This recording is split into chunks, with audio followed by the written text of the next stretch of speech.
This is your daily dose of all things royal. Welcome back, my gorgeous, good looking friends. Back in 2021, when I first raised the alarm about Harry and Meghan's influence in undermining our Constitution, many people laughed at me and dismissed the things that I was saying. I only wish I'd saved the comments from my original channel before it was demonetized. Many of them were strikingly similar to the ones you're seeing from this post about Harry demanding social media reform after January 6, dated January 23rd, 2021. He has no power in this country or in his country anymore. He needs to return to the UK. He has no influence in the US. Royalty calling for censorship of the peasants. Just ignore the whining little twat. Whatever. He is on no position to make demands. Then you have Meghan Markle with people saying, I find it funny you think Meghan Markle has power, influence over people by virtue of her association with a family who couldn't have made it more clear she's of no importance to them at all. Or even this one. Meghan Markle not wanted by Democrats either. She has no influence on votes because she is a loser everyone hates. This is why she is sweating her way through Colombia. And even today, almost 5 years later, I still see these comments from time to time. Not as much as I used to see them in the beginning, but still seeing them where people truly do believe that Harry and Meghan are just two stupid idiots here in the United States who literally failed at everything, even though they had every resource available to them to be successful. Like no reputable journalist writes about where the money is coming for all of this PR and puff pieces that come out and saturating the media for the last 5 years, filled with nothing but propaganda and complete garbage to keep us distracted. I mean, does anybody wonder why they were purposely deceiving the public to keep us distracted? It was to avoid scrutiny from what they were really tasked to do here in the United States. You don't have to believe me, but I think more and more it's making sense to a lot of people now that you're seeing what's unfolding as a result of their actions. These two were purposely failing, so you wouldn't question or even think that they would be involved in such meddling with the U.S. government. The one thing that they did not fail at was their cause-driven work to rebuild the online space in undermining the First Amendment.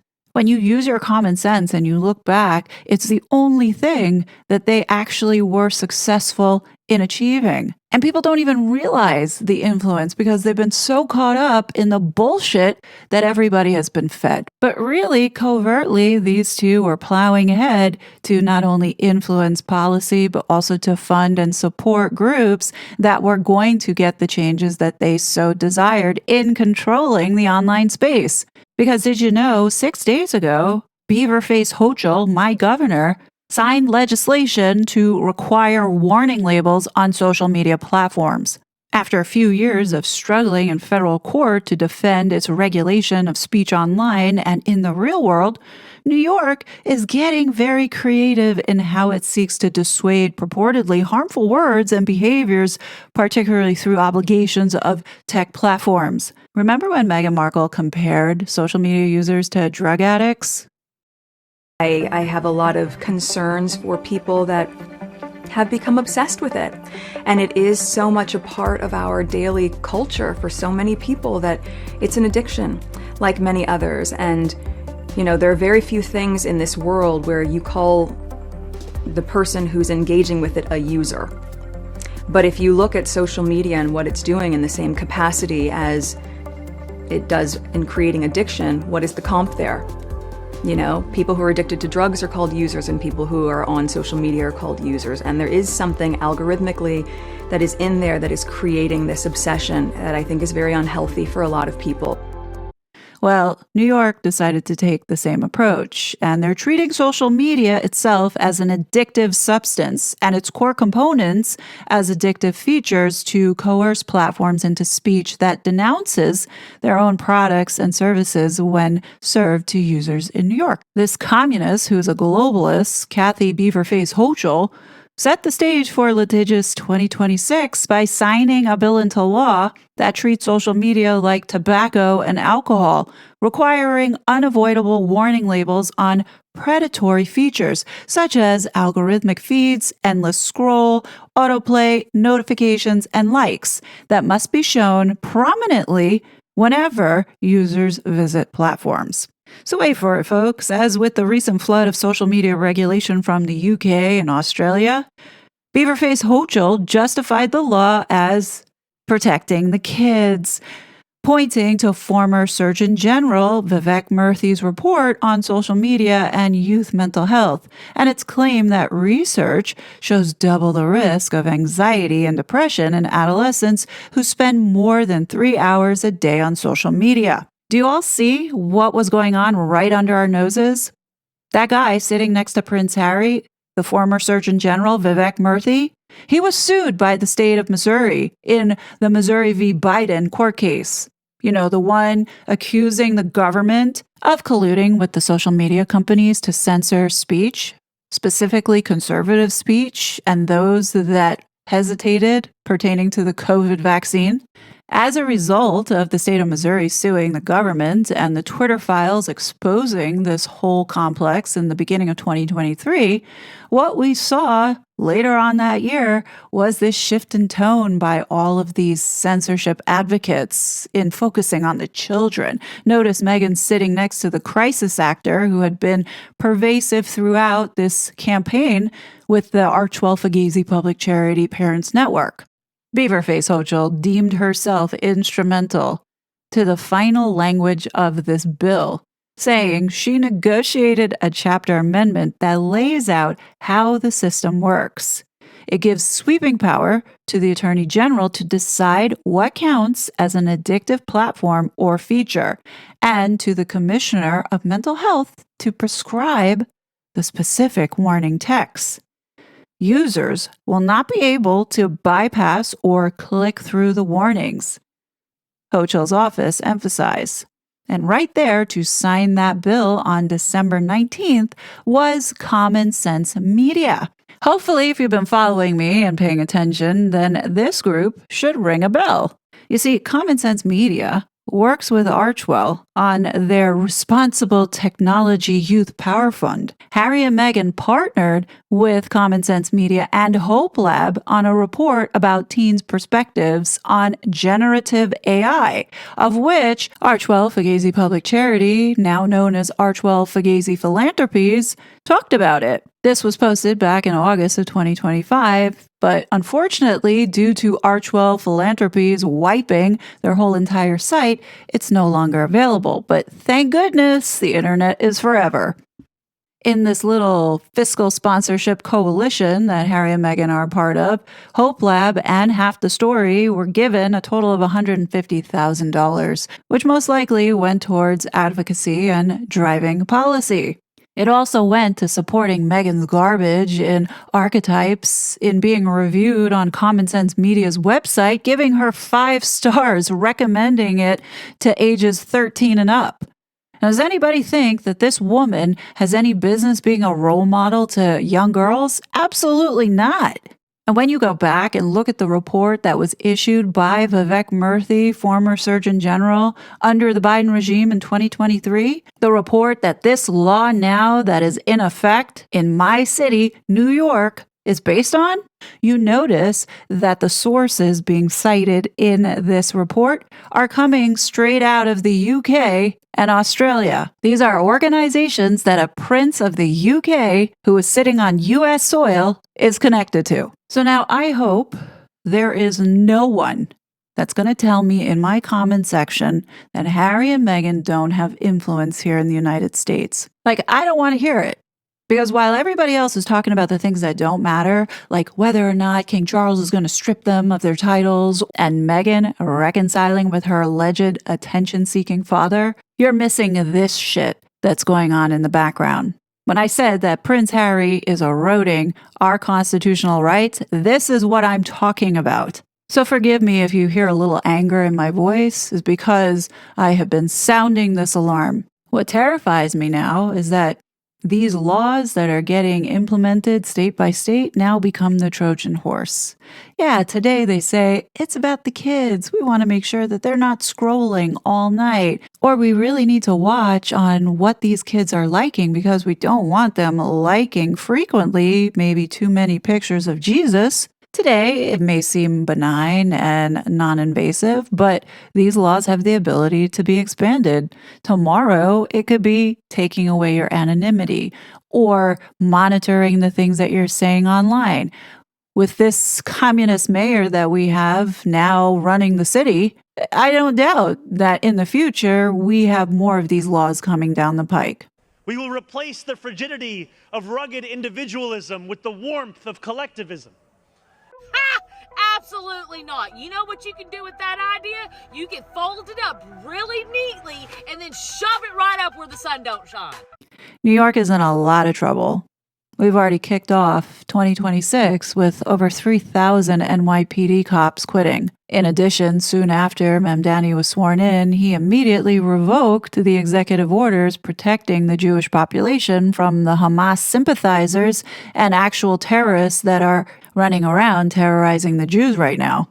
And when shit really hits the fan, like, God forbid, another terrorist attack, which is legitimate concern here, what do you think Mamdani's going to do first? Start to pass laws for online hate speech, penalizing people for criticizing Islam. And I think it's in these moments, I hope people understand why I fiercely defend our First Amendment. I want you to listen to our Supreme Court Justice, Amy Coney Barrett, explain why our Constitution is important and why freedom of speech and our First Amendment matters. Thought a lot about these things, being Catholic, being American. And he construed the natural laws, what he called articles of peace, by which he meant, look, we live in this pluralistic society. America is famously pluralistic. We disagree about ultimate goods and religion and all that. But can we find some common ground in what we as Catholics call the natural law, these basic moral intuitions that inform, society? Make sense to you? Is that still a viable option on the table? It's a way of now how much we need peace in our society. Can we rely on the natural law, or is that itself going to be too divisive? I don't know that I'm equipped to say whether we should rely on the natural law. What I will say is that I think the Constitution could help to that end. Mm-hmm. I think there's an impulse. And if we think about free speech or freedom of religion, Yeah. I think we see that. I think we can see those guarantees as a way in which they can function as articles of peace. So think about what's happening with respect to free speech rights in the UK. Yeah. People, contrary opinions or opinions that are not in the mainstream are not being tolerated, and they're even being criminalized. Mm-hmm. Because of the First Amendment, that can't happen here. And so I think the First Amendment protects, guarantees, forces us to respect one another and to respect disagreement. There's a tolerance of different faiths, a tolerance of different ideas that I think we can see what would happen if you didn't have the guarantee to kind of hold that in place. Yeah. And I do see that as a place where there can be articles of peace, so to speak, in the Constitution. Yeah. I'm serving currently on the President's Commission on Religious Liberty, and we've been meeting a number of times. It's been interesting. And it's given me this kind of renewed sense of the importance of the First Amendment and that, you might say, tensive relationship between the non-establishment clause. There's no officially sanctioned, religion. We're not an Anglican society or a Catholic society or whatever. At the same time, the guarantee of the free exercise of religion. And the tension, it seems to me, opens up the right space to be in. Richard John Newhouse, who was a disciple in many ways of Courtney Murray, has that famous book, The Naked Public Square, which is going against the idea that the public space is denuded of religion. So he's against that. But by the same token, he was against what he called a sacred public square, whereby we have an officially sanctioned religion. What he wanted, he said, was the civil public square, a place where the religions felt free to come forward and to share their point of view and exercise their religion, publicly, and to have a conversation, a debate. And that's such an elusive goal, isn't it? I think we oscillate between the naked public square and if you're against that, you must be for theocracy. But it's the First Amendment, the genius of it in a way, that non-establishment, but free exercise. And that's the space we should be in. I'm pontificating now. I'm No, eager to hear your point of view on that. You're describing it you're doing a great job describing it, because you're right. There is a tension, and it is difficult to figure out how you can hold these two things simultaneously. And a lot of the court's cases are trying to walk that line. But that is what we're trying to get at. If there were an established religion, then it would be very difficult to simultaneously guarantee freedom of religion, Right. because there would be one voice with which the government was speaking. Right. So we can't have the established religion, otherwise you sacrifice the religious liberty. But by the same token, the religious liberty, it would become self-defeating if the logical end to it was to force everyone to see things Right. your way, to try to turn America into a Catholic country, a Christian country, Muslim country, what have you.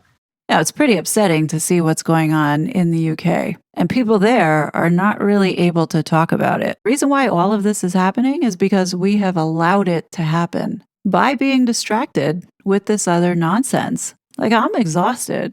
I've been talking about this now going on 5 years. And there's been many times where I felt like nobody is hearing me. Nobody is seeing how serious this is. But thank God there has been, and for some time now. Yeah, for the people that think they know what's going on, like this fool again, Niall Gardner, saying a prediction for 2026. We will see the release of Prince Harry's U.S. immigration records by the Trump administration. Deportation will be on the cards for the Duke of Sussex if he lied on his immigration form. Oh, Niall. My message for Harry, because I know you and your bitch wife are watching. This ain't some kind of app, okay, buddy? This is the American Constitution. The United States of America Constitution. We don't pause free speech because technology advances, okay? We don't suspend people's rights because BB feels freaking uncomfortable. And we sure as hell don't rewrite America's liberty because some billionaires feel uncomfortable of what they might say. If AI is dangerous, then why don't you regulate that crap? If misinformation is the problem, then why don't you tell the truth louder? But when your solution is maybe America shouldn't be allowed to speak so freely, it ain't got a damn thing to do with safety. That's all about control. See, America didn't become free by ranking voices or verified opinions or deciding who is allowed to speak. See, that's how authoritarian systems work, not the constitutional republic. Because see, the First Amendment exists precisely to protect speech. And that's what makes powerful people very nervous. You don't get to outsource American liberty to tech executives who have a savior complex. We'll keep the First Amendment exactly where it is. Unlimited, unapologetical, and non-negotiable. Anyhow, just thought I would share my thoughts with all of you, but what do you guys think? Definitely leave your thoughts below. As always, I will be back with more content, but until then, please be safe, and I'll talk to you later. Bye! Such a fraud.